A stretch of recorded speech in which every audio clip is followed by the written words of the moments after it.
I'm Marta Ravin. I've been a television and content producer for over 25 years, and I am an expert in next-gen leadership. Next-gen leadership is really targeting the millennials and the alpha generations. They really have not had great role models to look at in terms of leaders, and a lot of them who have come up during COVID haven't even had to go to the office. So they came up during a time where they were just seen on Zoom, where they didn't know about an office culture, where they didn't know about a work family. So now that companies are trying to get people to return to the office, they have no interest in doing that because they're scared. They don't know what the office is. It's like this place with Post-its and pens, and maybe they throw staplers at you. I don't know, what's going to happen there? I came up in the 90s in TV, working for MTV, working for TRL, working for the Kids' Choice Awards, and my work family meant the world to me. They still do. Those people are the people I was in the trenches with, and I will do anything for them. They'll do anything for me. And through that, I've cultivated an amazing group of Avengers. And when I say Avengers assemble, they show up in person because they know we're going to have a good time. They know we're going to work hard, but they know at some point there's going to be an awesome wrap party, and maybe you might make out with someone in the stairwell. Who knows? But it's going to be a good time.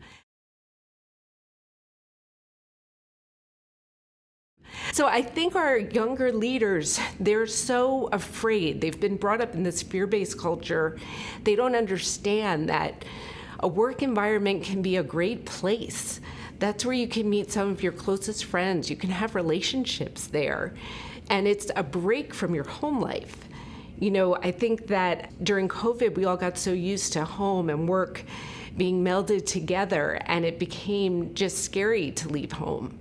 But it's okay to leave home. You can have this entire life outside of home, and a place where you can have a different dynamic than maybe you do with your partner or your family, or just not be alone. And you can be strong and passionate and grow as a person. And I don't think that we're serving ourselves when you're only allowing to see that growth on Zoom.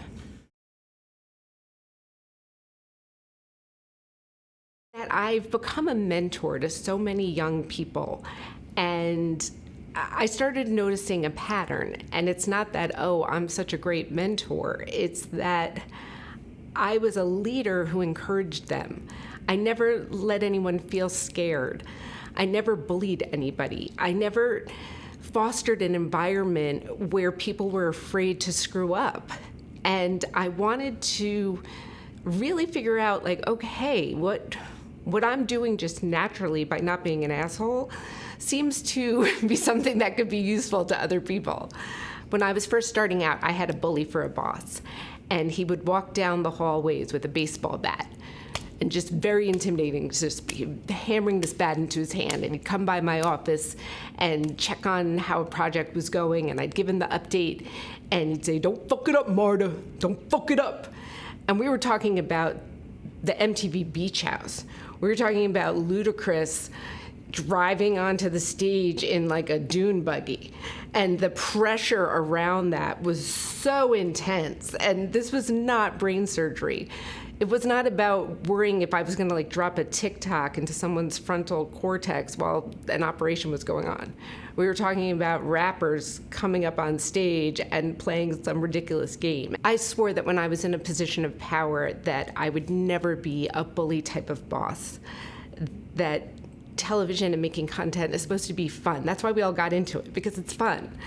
And that if you're not growing and learning and fucking up, you're not doing something right. And to create an environment where people aren't scared, where they can make mistakes, where they can tell me what's up, where they can have sick days, when they can have their baby at home who they've got to stay home with because they're sick, when they've got an aging mother, when they have life happen and they know they have a boss who they don't have to lie to, they can just tell them what's up because I trust them and know they're going to get the job done. That creates a culture where people can grow. And I just truly believe that our next generation of leaders need to see that. They need to hear that. They need to understand it's okay to be human. And the best way to foster a growth culture is to make sure it's not a fear-based culture.